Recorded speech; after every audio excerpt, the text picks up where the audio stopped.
Buenos días, muchas gracias por escuchar, por atender a esta breve charla sobre los beneficios del pranayama y del yoga durante el embarazo. Me llamo Valentina García Plata y soy profesora de yoga prenatal y Kriya Yogacharya.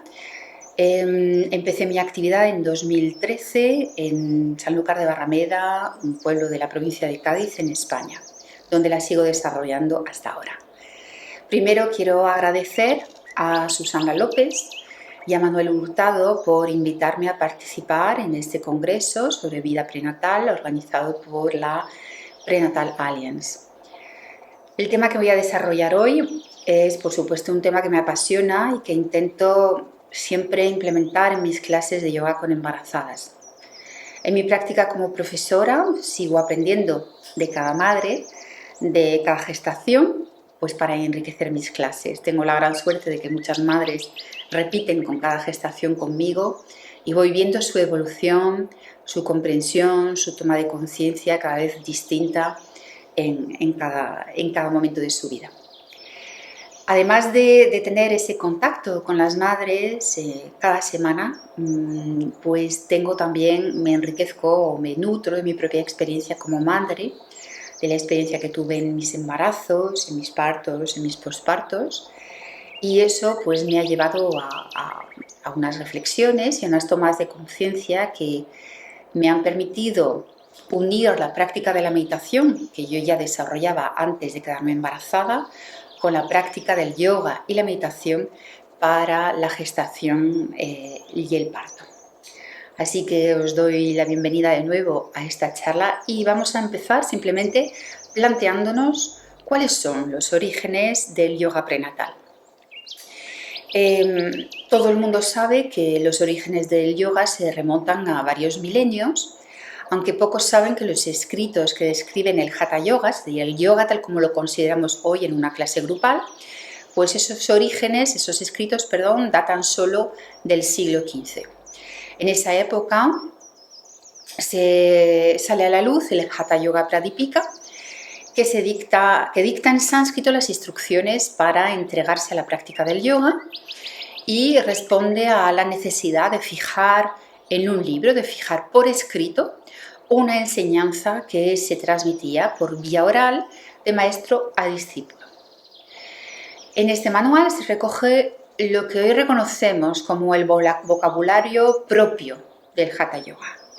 Se va a hablar de asanas, de pranayama, mudras, bandhas, y también se tratan en ese manual de las condiciones físicas idóneas para la realización del yoga, la realización, de una práctica personal, no grupal, y también se tratan regímenes de alimentación, cuidados de la salud, una serie de consejos para tener una vida plena dedicada al yoga. Más adelante, en el siglo XVII, pues le seguirán el Gheranda Samhita y en el siglo XVIII ya verá la luz el Shiva Samhita. Sin embargo, en ninguno de ellos se habla específicamente de una práctica dedicada al periodo del embarazo. Tenemos que esperar al siglo XX para encontrar esas primeras dedicaciones, ¿no? Esos primeros intereses, ¿no? Hacia el yoga prenatal. ¿Qué ocurre en el siglo XX? Pues que en el siglo XX vamos a tener un poco la explosión de la divulgación del Hatha Yoga, tal como lo conocemos hoy en clases grupales, gracias a varios discípulos de un maestro llamado Krishnamacharya. Dichos maestros, pues seguramente os sonarán.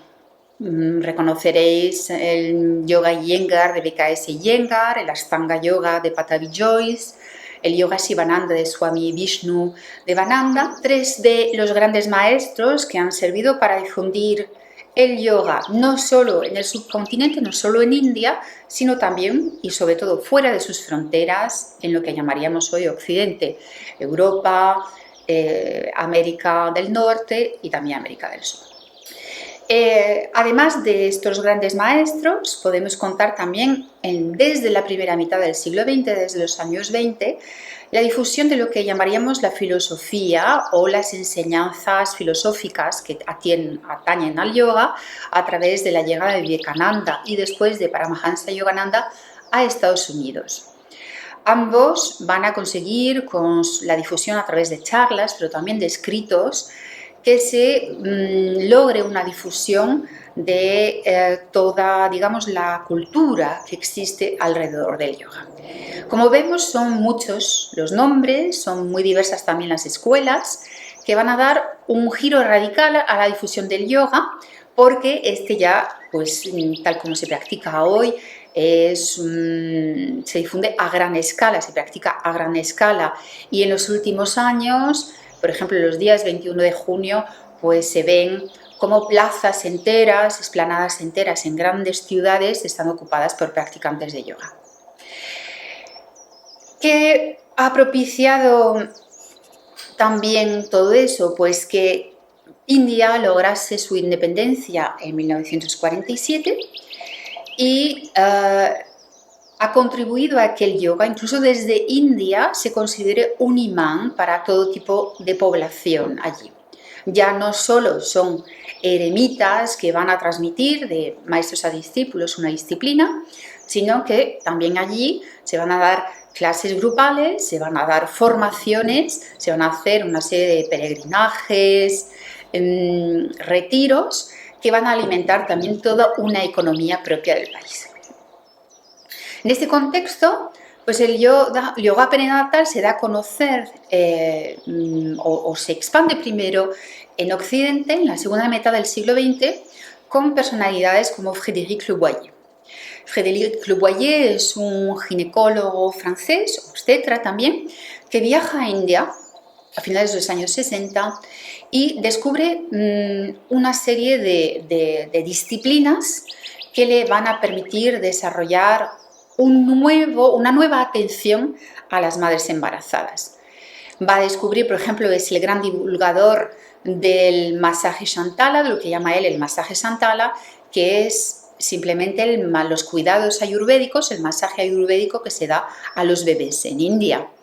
Y lo va a recoger en un libro que no ha parado de reeditarse desde entonces y que es una gran referencia para el cuidado de los bebés. Frédéric Leboyer también tenemos que saber que fue discípulo de un maestro de Advaita Vedanta, Swami Prajnapam, y que recopiló diversos aspectos de la filosofía y de la cultura indias, pues con el fin de proponer diversas herramientas a las madres gestantes. Para él era un punto muy importante ofrecer distintas disciplinas, ofrecer distintas formas de abordar el embarazo para que éste fuera lo más llevadero posible, lo más natural, eliminar, como ha sido siempre su credo, la violencia tanto en la gestación como en el parto. No olvidemos también que fue uno de los precursores del canto prenatal en Occidente, ya que sus investigaciones pues, le llevaron también a colaborar con una cantante lírica como Marie-Louise Aucher, que desarrolló el canto prenatal en base a su propia teoría que se llamaba la psicofonía. Tras Frédéric Leboyer, aparecen diversos manuales. Uno de ellos, el suyo, que vio la luz en inglés, Inner Beauty, Inner Light, Yoga for Pregnant Women, y que está prorrogado por el maestro BKS Iyengar, del que hemos hablado previamente. Hay una primera versión de 1978 y después de este primer intento pues ya se van sucediendo diversos manuales sobre yoga y embarazo y que se están vendiendo perfectamente, digamos, en el ámbito comercial de las librerías.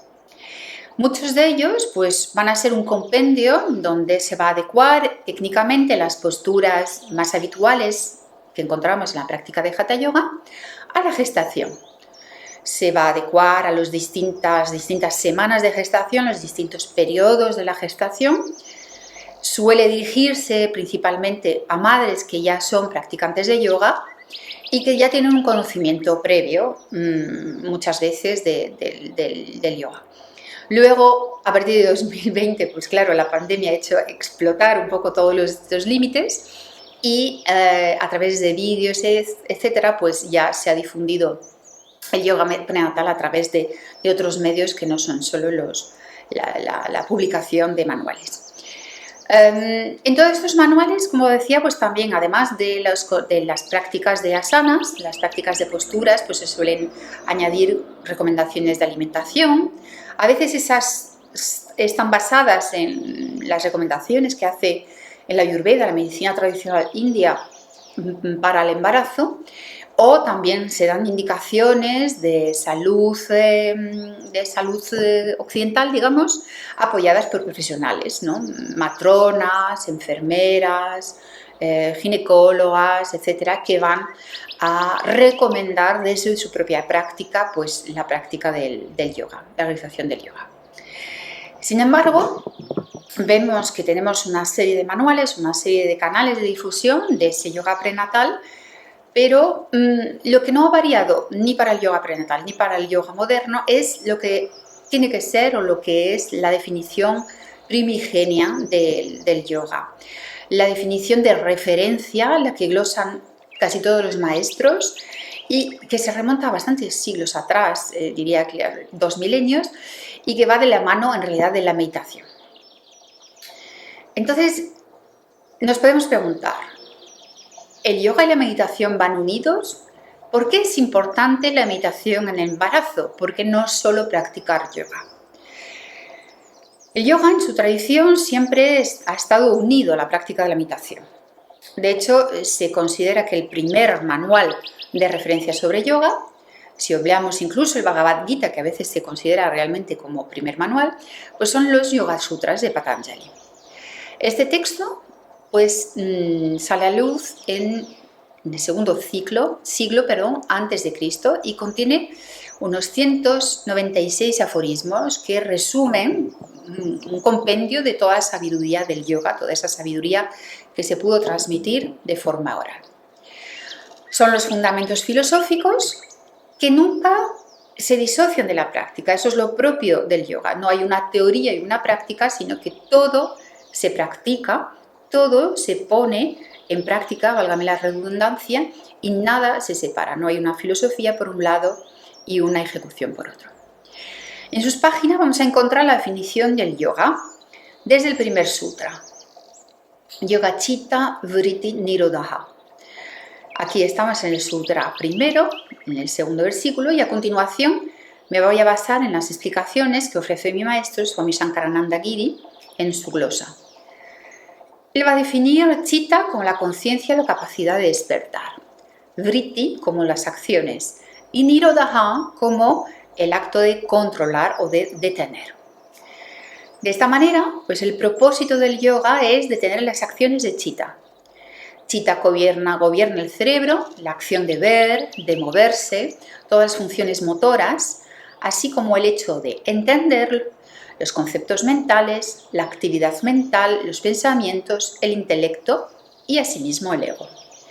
Chitta controla todo esto y dichas acciones en sí son conocidas como vritti. Chitta es entonces uno de los aspectos de la mente, uno de los nombres que se le da en yoga a la mente. Si Chitta gobierna todo ello, la respiración es la fuerza motora principal de Chitta. No se puede controlar a una sin controlar a la otra. Cuando se controla la respiración, ocurre lo mismo con Chitta y sus acciones, es decir, que se podrá llegar a un control de Chitta y de todas sus acciones. En un libro más específico sobre los Yoga Sutras, Swami Shankarananda Giri añade que Chitta es el único maestro de todas las acciones, de todas las vritti.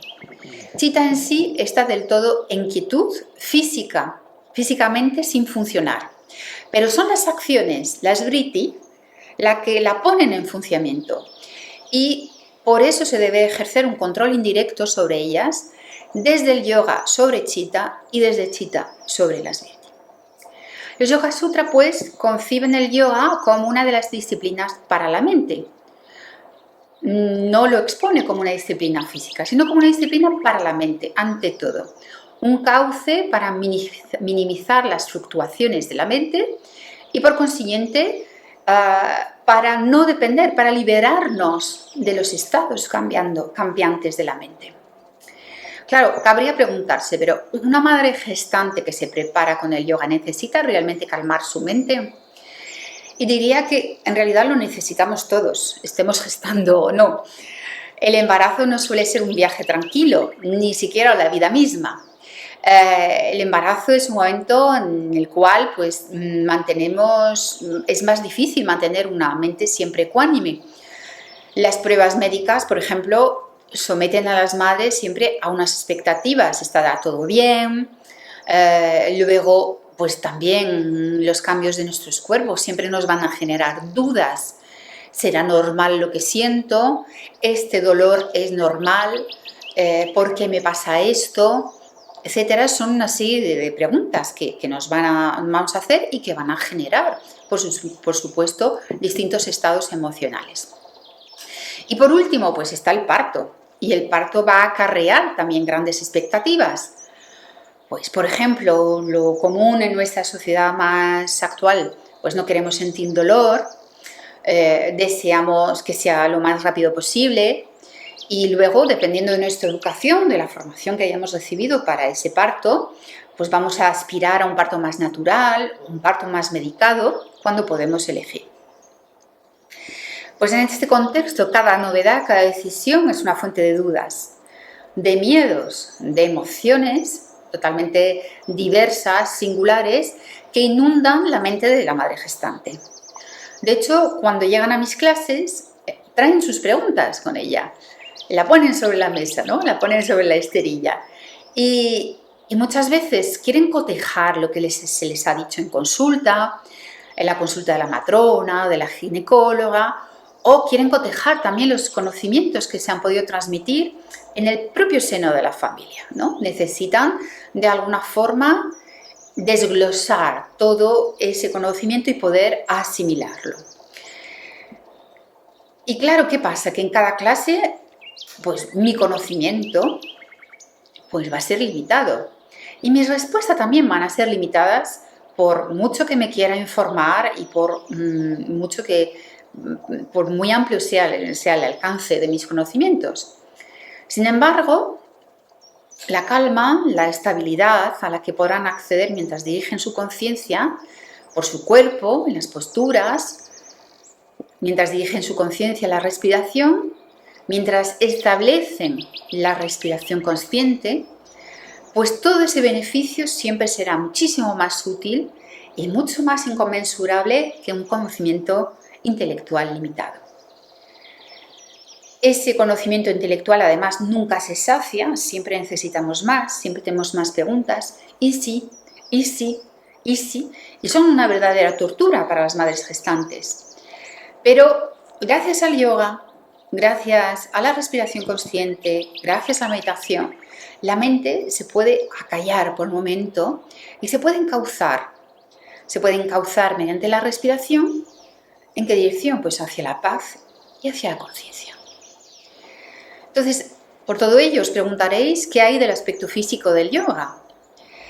Es verdad que nos podemos preguntar dónde están aquí las asanas, dónde están las posturas, dónde están los bandhas, dónde están toda esa práctica física, ¿no?, que solemos tener en una clase. Por supuesto, mis clases están, pero de nuevo, quiero recalcar que en los Yoga Sutras, que siempre va a ser nuestro manual de referencia, solo se nombra una vez la palabra asana y de forma genérica.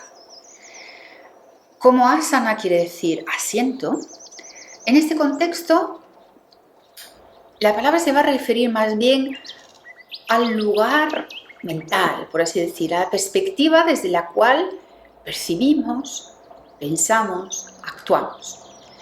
En el capítulo 2, y solo ya en el Sutra 46, veis que ya ha pasado bastante tiempo, pues se recoge una definición de lo que es un asana y la palabra se nombra solo una vez para dar unas indicaciones de saber cómo realizarla, y simplemente ese cómo siempre va a ser de un modo tranquilo y con comodidad. Sthira Sukha Asanam, Sutra 246. Si lo explicamos, pues vamos a entender que Sthira es lo que es estable, estático, tranquilo. Sukha va a ser el placer, también la comodidad, el disfrute, también la alegría. Y Asanam, la postura, como decíamos. Como lo comprobamos, solo se advierte de la manera de abordar la postura, no del nombre de la postura ni de su ejecución. No se dan más detalles físicos. Se trata de definir una postura más bien mental o emocional para trasladarlo un poquito a nuestro vocabulario occidental. ¿Por qué? Porque lo que se persigue, en parte, en un primer tiempo, es la tranquilidad, que la tranquilidad y la comodidad sean los ejes de la práctica, sean los cimientos realmente de la práctica física.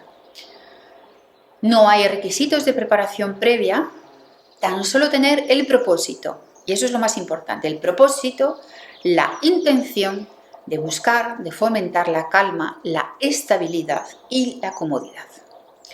Todas estas cualidades serán, pues eso, de amplia aplicación en el yoga prenatal, más allá de la adaptación de las posturas. Es lo que realmente se va a perseguir, que las madres estén cómodas en cada postura, que puedan tener el estímulo de la postura, pero que encuentren ahí una comodidad que les lleve a la calma y que les lleve al disfrute de su propio cuerpo. Nos preguntaremos, por consiguiente, cómo se logra mantener esa estabilidad, cómo se logra mantener la calma, la comodidad, en un mundo que está en constante cambio. Cómo estas madres pueden mantener esos tres grandes valores si están sometidas como lo están a tantas presiones sociales, laborales, familiares. Es verdad que el yoga se concibió hace milenios y se concibió con el propósito de la realización espiritual. Y puede ser un desafío, podemos considerar un desafío adaptarlo a las necesidades de unas madres gestantes inmersas en sociedades que celebran la velocidad, la competitividad o el beneficio económico. Todo parece estar en contradicción y, sin embargo, el yoga aporta una solución. Yo lo que veo es que cuando las madres llegan a mis clases quieren prepararse físicamente para el parto. En algunas ocasiones pueden sentir algo de ansiedad y en esos casos pues a lo mejor les ha derivado la matrona o algún especialista en salud pública. Casi todas, ¿qué van a buscar? Pues van a buscar más flexibilidad, ganar fuerza, conocer posturas que les otorguen movilidad para el parto, que les ayuden con la dilatación y con el expulsivo. Sin embargo, lo que ellas ignoran, pero lo que yo sí sé, es que todo el trabajo se va a realizar y se va a sostener desde el Sutra de Patanjali que hemos explicado anteriormente. Es decir, todo el trabajo va a estar enfocado a buscar calma, estabilidad, disfrute en cada postura, para que la mente, con el propósito de que la mente esté bajo control, para así decir, para emplear un término moderno. Es decir, que esté concentrada esa mente en la respiración, y todo ello es lo que nos permitirá alcanzar la estabilidad y la tranquilidad en casi cualquier circunstancia. Y el medio para conseguirlo no es otro que nuestra respiración, siguiendo unas indicaciones específicas, bien es verdad. Entonces, en las clases habituales de yoga, a menudo pues destaca un apartado dedicado a la práctica del pranayama, la práctica de esos ejercicios, de esas respiraciones específicas. Es una palabra que además suele traducirse de manera común por el control de la respiración. Prana y yama, ¿vale? Pero nos vamos a fijar de nuevo en una definición que cambia un poquito las tornas. Esa definición la ofrece el maestro BKS Iyengar y va a ilustrar un poquito nuestro propósito. En Luz sobre los pranayamas, sobre el pranayama, el arte yógico de la respiración, dice sencillamente prana significa respiración, vitalidad o fuerza vital, y ayama significa extensión. Con lo cual, pranayama es una técnica que nos permite expandir la respiración y por ende nuestra vitalidad y nuestra fuerza vital. Con esta explicación entendemos que la respiración es el medio que nos podrá llevar más allá de los límites de nuestra mente, más allá de los miedos, de las dudas, de las expectativas, más allá de aquellas acciones de chitta, más allá de aquellas vrittis de las que hablábamos antes. ¿Para qué? Pues con el objetivo de ofrecernos una vivencia expandida de nuestro ser. Para una embarazada, ¿cómo se traduce todo esto? Pues se traduce que a través de su práctica va a conseguir momentos de plenitud, durante los cuales va a sentir que cuerpo, mente y respiración están unidos. En palabras suyas, pues experimentan una relajación física, una relajación mental, y van a sentir que eso va a resultar en beneficios tanto para ellas como para sus bebés. Estas prácticas nos podríamos preguntar si son de utilidad fuera de la esterilla, si se pueden considerar como una práctica a realizar fuera de las clases, fuera de la esterilla, ¿no? Y si se pueden servir para el parto. Pues tenemos la gran ventaja de que el yoga se puede exportar fuera de la esterilla, fuera de la clase, gracias a la respiración. La respiración nos acompaña, afortunadamente nos acompaña siempre. Por eso siempre recomiendo a las madres que asistan a mis clases que practiquen en distintos momentos de su día. No hace falta que estén en su esterilla, no hace falta que estén tumbadas, una postura determinada. Aunque sean muy pocos minutos, pueden realizar algo de pranayama, técnicas muy sencillas que requieren tan solo un poquito de quietud, cerrar los ojos o mantener la mirada desenfocada. Entonces, una de las técnicas que vamos a explicar hoy es la técnica de Sohon. Es una realización muy sencilla, se lleva a cabo con muy pocos medios en realidad. Cerramos los ojos, llevamos toda nuestra atención al movimiento de la respiración. Nos fijamos en ese balanceo de la respiración, en la regularidad. Nos fijamos en la alternancia entre el estímulo de la inhalación y la relajación que proporciona la exhalación. También nos podemos fijar en el frescor de esa inhalación y en la calidez de la exhalación. Ambas sensaciones nos van a conducir hacia una interiorización natural y poco a poco nos vamos a aislar de los estímulos externos. Después de unos momentos, pues vamos a agregar a esa observación, a ese asiento, ¿no? Nos hemos asentado en nuestra respiración, pues vamos a agregar a esa práctica el mantra So-Hum. Vamos a pronunciar So al inhalar, Hum al exhalar. No se hace en voz alta, sino con un sonido interno que va a encauzar nuestra mente en una acción reiterada y consciente. Como ocupamos, le damos una tarea fija a nuestra mente, pues es más fácil evitar que se disperse. Al contrario, se concentra en un solo punto, se concentra en una única acción que está dentro de nosotras. Los beneficios de esta práctica son innumerables. Nos va a permitir habitar plenamente nuestra respiración. Va a facilitar nuestra expansión, es decir, no sentirnos limitados o limitadas. Además, el significado del mantra nos lleva a decir que somos Hum, el espíritu, So, y repetir una y otra vez que nuestro ser puede superar cada limitación. La práctica de esta afirmación o Mahavakya nos lleva a la paz interior, nos lleva, como dijimos, a sustraernos de los estímulos externos que alteran nuestros sentidos, que alteran nuestra mente, y a concentrarnos exclusivamente en nuestra propia fuerza vital. Por eso recomiendo la práctica de Hongso durante todo el embarazo, también durante el parto, porque puede ser de gran utilidad después de cada contracción, en esos momentos de descanso que podemos vivir durante la dilatación entre contracción y contracción.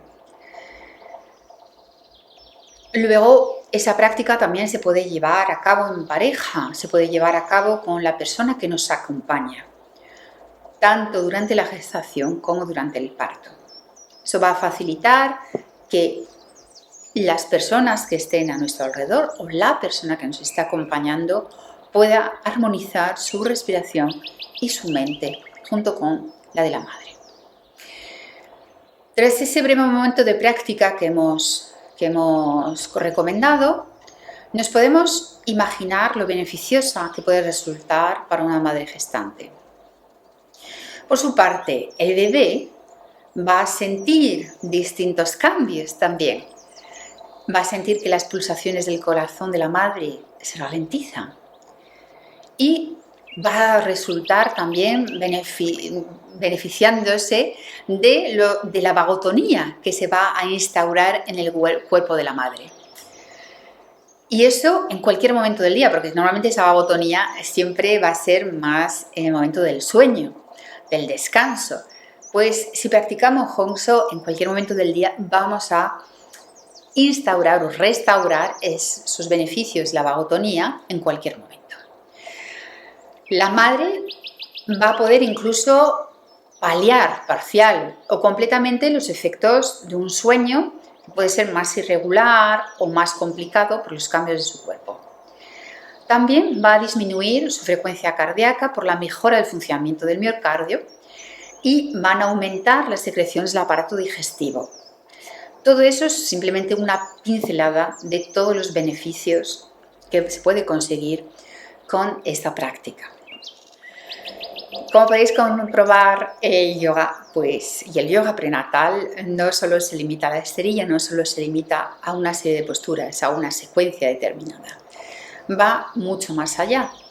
Nos da las herramientas para tener sentir en nuestro cuerpo un equilibrio que no solo es físico, sino que va a apuntar o se propone lograr la ecuanimidad, se propone lograr la paz mental, la paz interior y conseguir que poco a poco nuestro ser no se vea limitado solo por las limitaciones corporales o mentales, sino que pueda sentir en la respiración la liberación y la expansión.